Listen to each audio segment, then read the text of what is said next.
Bonjour à tous, bienvenue dans cette nouvelle vidéo. Il fait pas très beau comme vous voyez aujourd'hui. On se retrouve aujourd'hui pour une nouvelle vidéo incroyable puisqu'on va faire du bacon avec des arbres. Et oui, vous m'avez bien entendu. Alors juste avant d'aller récolter tout ça et de vous montrer comment faire, il faut qu'on en parle un peu plus.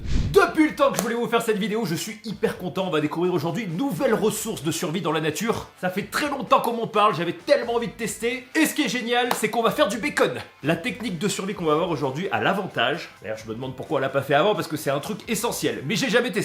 L'avantage de pouvoir vous nourrir n'importe où dans le monde, à n'importe quelle période, c'est-à-dire même en hiver, et en très grande quantité. Par contre, si on n'en mange pas tous les jours, c'est qu'à mon avis, ça doit être un peu dégueulasse. Mais on va goûter. Je vous demande de regarder cette photo. Aujourd'hui, on va aller récolter une partie de l'arbre particulièrement qui nous intéresse, c'est le cambium. Partie comestible de l'arbre, mais pas sur tous les arbres, on va en parler. Première chose, sachez que si on les récolte mal, on peut tout d'abord tuer l'arbre, puisque c'est un peu comme les vaisseaux sanguins de l'homme, cette partie. Imaginez, vous êtes un arbre, vous mangez des hommes. Si vous voulez récolter les vaisseaux sanguins de l'homme, vous aurez récolté une partie du bras, ça passe, il va survivre. Si vous en récoltez trop, il meurt. Ben, l'arbre c'est pareil, et en plus, étant donné qu'il aurait une blessure, il va être exposé aux champignons, aux parasites, donc il faut vraiment pas en prendre trop. Ce qui est intéressant aussi avec le cambium, c'est qu'on peut en faire de la farine. Et ça se trouve très facilement, il y a énormément d'utilisation, on peut le cuire, apparemment de ce que j'ai vu, le prendre cru aussi, mais c'est moins bon, et faire du bacon. Voici une photo de la partie de l'arbre qu'on doit récolter. Alors par contre la personne en récolte un peu trop, puisqu'il faut jamais faire le tour de l'arbre. Chose géniale, apparemment suivant le type d'arbre, ça se récolte en toute saison. Pourquoi suivant le type d'arbre? Parce qu'il y a des arbres, je suppose, qui vont perdre peut-être trop d'eau, et du coup ce sera difficile à récolter en hiver.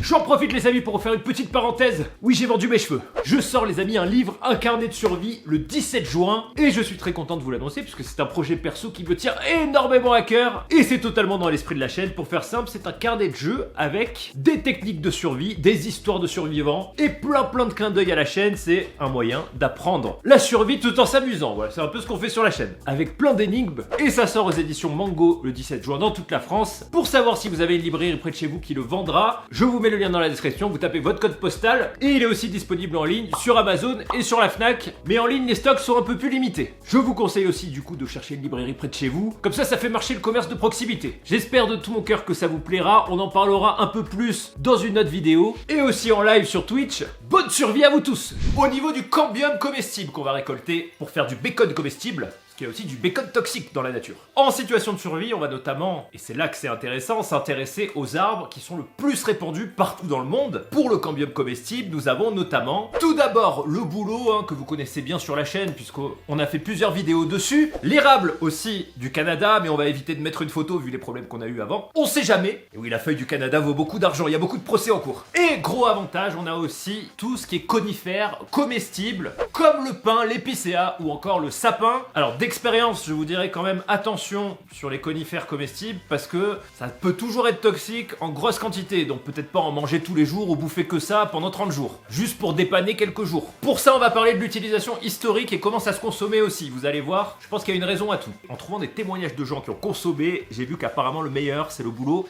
et le pain, au niveau du goût. Pour savoir si le cambium est comestible ou pas, c'est très simple, si l'arbre est toxique, au niveau du tronc, le cambium est toxique, et on peut pas faire plus simple. Donc attention à bien reconnaître les arbres, ne prélevez pas du cambium par exemple sur cet arbre, l'if, puisque c'est mortel, et j'ai vu aussi qu'il était conseillé d'éviter absolument tous les arbres fruitiers, parce que les arbres fruitiers on consomme leurs fruits, mais souvent le tronc est toxique. Et dans nos contrées françaises, on a bien sûr en très répandu l'acacia, ou le faux acacia qu'on appelle le robinier, qui ont un cambium toxique. Depuis quand c'est utilisé et pourquoi et où? Alors souvent, c'est pour ça que je vous dis peut-être c'est pas très bon, c'est utilisé dans des pays où il n'y a pas de ressources, notamment les pays du Nord, pays très enneigés, où il y a peu de ressources du coup à part le bois. Donc tous les pays nordiques, il me semble que c'était aussi utilisé par des Amérindiens du Canada, puisque forcément ça permet d'avoir une sorte de farine nutritive dans un endroit où il n'y a rien à part de la neige et du froid. Ça se consommait, et on va tout tester de deux façons, les farines comme je vous avais dit tout à l'heure, mais aussi on peut en faire, regardez, je vous montre une photo, du bacon. Apparemment ça se mange en bacon croustillant, c'est super bon. A noter que les Nordiques faisaient aussi du pain avec, en mélangeant avec du blé. J'ai pas trouvé de recette, et on va essayer de comprendre pourquoi, 100%, parce qu'à mon avis ça marche pas pour faire du pain, farine de cambium, tout simplement du cambium cuit qu'on va réduire en poudre, je suppose, puisque ça se mange aussi en bouillie. Ou alors la farine se faisait crue, je sais pas, je vais regarder. Je rectifie pour la farine, apparemment c'est de l'écorce séchée, et du coup crue qu'on va broyer. Du cambium, pas de l'écorce, parce que c'est une partie spéciale. En cambium historique, ce qui était très répandu, vous aviez aussi le saule et l'être. Maintenant que vous savez tout, on va se péter le bide avec du bacon des arbres. C'est parti!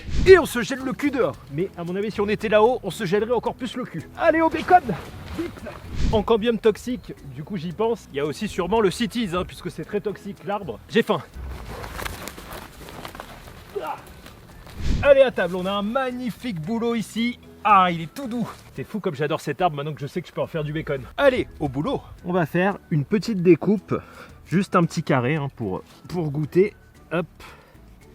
Et voir quelle couche du coup nous intéresse. Ah, j'ai l'impression de faire souffrir l'arbre. Je l'aiguise un petit peu. Allez, on va enlever. Waouh! Donc ça, c'est pas ce qui nous intéresse, c'est où il y a du coup les vaisseaux sanguins. Donc là, on a bien les deux couches. Première couche qui s'enlève en grattant. Deuxième couche qui est tout simplement la partie de cellules mortes qui fait l'extérieur du tronc. Et quand on enlève tout ça, regardez dessous, on a ici les vaisseaux sanguins. Ça doit être ce qui nous intéresse à bouffer. Regardez-moi ça dessous. Je goûte déjà l'autre. Le truc c'est que je sais pas quelle est la bonne couche parce que c'est la première fois que j'en fais et en vidéo on voit pas trop. C'est compliqué parce que les extraits sont pas sur du boulot. Apparemment ces tranches blanches, vous voyez quand on gratte dessous, on enlève juste cette partie et se mange. Mais le meilleur c'est ça. On va voir du coup si on mange la croûte du bacon ou pas. On va récupérer, regardez cette partie déjà pour pas gâcher. Je suis désolé, je me suis coupé et j'ai pissé le sang sur l'arbre. Je vais me manger moi-même. Donc on va tester un peu tout, c'est la première fois que j'en mange. De ce que j'ai vu, c'est cette partie la meilleure. Puisque forcément c'est plus tendre que la sous-couche qu'il y a ici. Et ben on va la découper. Alors normalement on peut en découper du coup des tranchettes. Ah merde. Regardez-moi ça. J'espère que je suis pas allé trop loin dans l'arbre.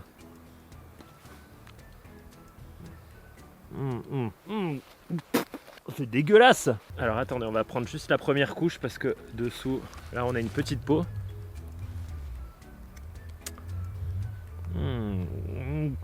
C'est pas bon. Donc c'est la couche d'avant. Ça c'est amer. C'est très amer. Alors j'ai vu une vidéo d'un mec qui prenait vraiment... qui raclait, mais c'était pas le même arbre. Sur le boulot c'est amer. Donc on va garder ce qu'on a pris pour le bacon. Et j'aime pas trop hein, faire du mal aux arbres, mais bon, il faut que je teste. Alors ça c'est bon.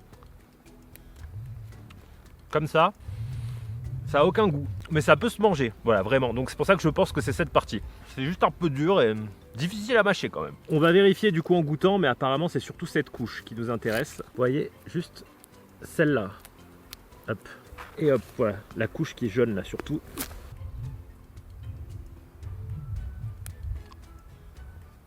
C'est dur mais ça a pas mauvais goût, vraiment. Comparé à plus loin où c'était amer, donc fait penser qu'on est sur la bonne couche. On va tester. Ah!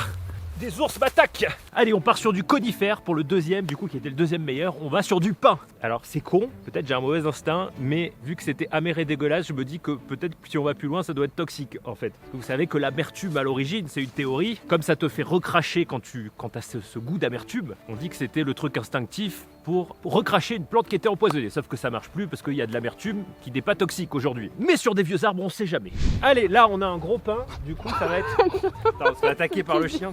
Viens ici. Tiens là, voilà, sage, j'ai rien à manger. Le pain, la peau est beaucoup plus épaisse que le boulot, donc ça va être, je pense, plus simple pour voir les couches. Allez, je me dépêche parce qu'il commence à pleuvoir. Donc là, on voit bien, hein, vraiment, comme c'est épais. On va faire une belle tranche. Alors c'est un peu plus dur du coup à récolter, il faut un beau couteau. Vous voyez, le boulot c'est plus simple finalement parce que les couches sont plus fines. On enlève la croûte, on a une couche orange et regardez, sous cette couche orange, c'est vachement plus facile sur du pain. On a du coup le cambium, c'est un peu mou. Regardez, hop, j'en prends un bout et une couche, on va goûter. Alors effectivement, cru c'est dégueulasse, hein, c'est vraiment en situation de survie.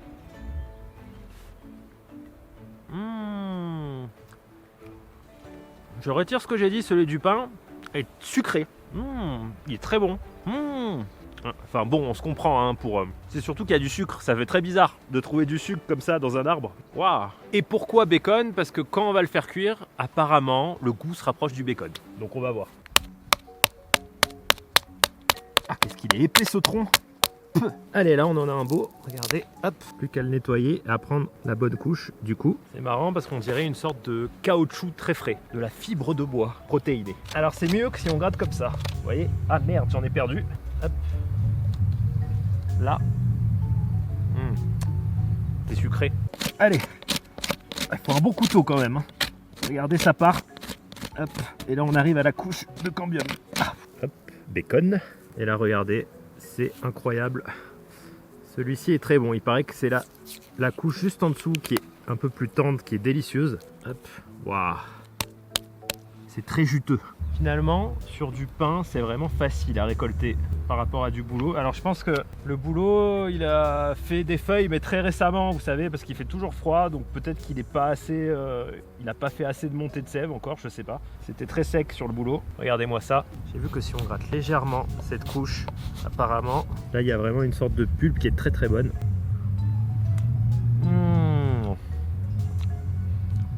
Alors vous voyez, cette partie en situation de survie, elle est ouf parce qu'elle est méga tendre, comme de la pulpe de fruits, et sucrée.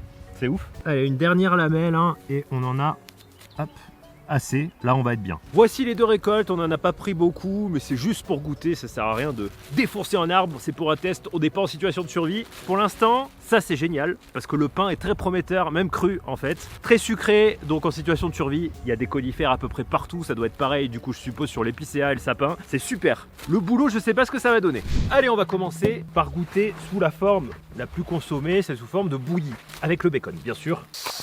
Olé, on met un peu d'eau, on a un peu beaucoup, hop, on fait chauffer, on va ajouter du coup la moitié qu'on va faire en bouillie, voilà, au moins ça désinfecte tout. Donc apparemment, regardez, ça se plie, ça va tout simplement un peu ramollir tout ça pour que ce soit un peu plus mangeable, on va dire, on va voir. C'est riche en glucides, protéines et vitamine C. Sur le bouleau, je sais vraiment pas si ça marche à cette période parce que c'est encore plus dur en le faisant cuire et ça fait une sorte de sirop à l'intérieur. Au moins je sais que sur le pain ça va réussir. J'ai regardé le temps de cuisson, alors pour les nouilles de Cambium, puisqu'on fait des nouilles avec, il faut à peu près 30 minutes, hein, donc c'est assez long comme vous voyez. Et bon, j'espère que ça va être bon. Bon, malheureusement il pleut, on va aller dedans parce que je me les gèle et je vais être trempé. Au chaud. De retour dans la cuisine au chaud, ça fait du bien. On va mettre aussi le cambium de pain, vu que c'est très long à cuire. Allez, à la bouillie. Hop. J'en profite aussi du coup pour préparer le bacon puisque c'est long. Je sais pas si on peut le faire à la poêle vu que la cuisson est très lente. Pour pas la rater, ce que je vois c'est que tout le monde l'a fait au four. Et c'est la même technique pour en faire de la farine aussi. Puisque finalement ça va griller et sécher. Alors le bouleau, moi je me rappelle que les tranches de bouleau comme ça on les mettait sur le feu parce que ça sent bon. J'espère que ça va pas cramer. Ce qui est sûr c'est qu'on aura du bacon de pain. Allez, au four. Hop, le pain est très prometteur, on dirait du bambou. Regardez hein, pendant que ça cuit d'intérieur. Ça faisait une sorte de mousse blanche. Par contre, le bouleau, à mon avis, je sais pas s'il va être très bon. Allez, il me reste encore 20 minutes de cuisson. On se retrouve pour la dégustation. Allez, c'est prêt. Alors, vous allez voir que le résultat est pas du tout comme je m'y attendais. Par contre, le bacon est magnifique. Au niveau de la... Ah, merde! Le bouleau bouilli. Donc, il n'a pas bougé. Pourtant, je l'ai fait bouillir une demi-heure. Il est peut-être un peu plus tendre. On va goûter. Par contre, là où c'est très très bizarre, le pain, effectivement, est devenu plus tendre. Par contre, le liquide est devenu rouge. Regardez, je sais absolument pas pourquoi. À une certaine température, à un moment, le liquide est devenu rouge d'un coup. J'espère qu'il n'y avait pas un champignon dedans ou un truc. C'est très très bizarre. Bon appétit à tous. On va voir le bacon. Après, on va commencer par ça. Le bouleau. Regardez-moi ça. Hein. On va essayer de le déchirer. C'est un peu plus élastique. Bon appétit.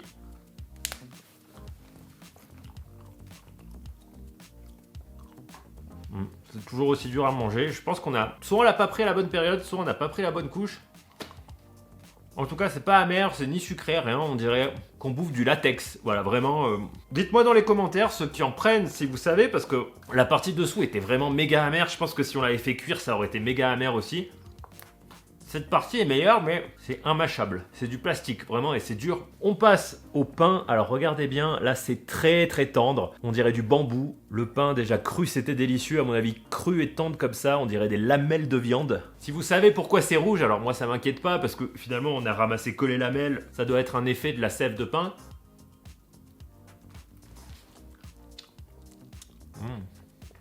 On dirait qu'on mange des tendons de gras, vous savez. C'est un peu...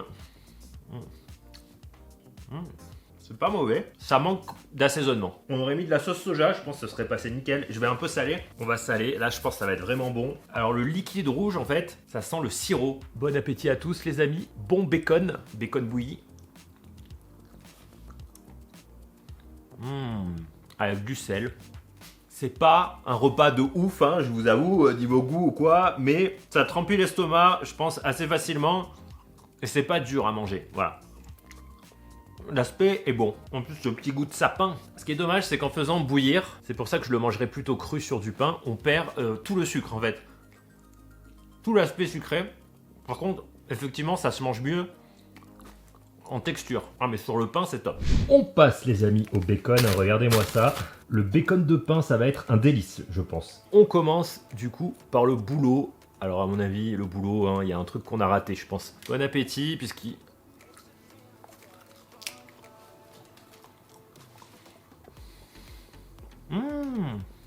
Il y a un goût un peu plus rosti. Le boulot, un des meilleurs, c'est dégueulasse et c'est très dur à manger. On a raté un truc, je sais pas si c'est la période, si c'est la couche qu'on a pris. C'est vraiment dur à manger. Le bacon de pain, alors je peux vous dire qu'on l'a réussi, regardez. Bon appétit à tous. Waouh.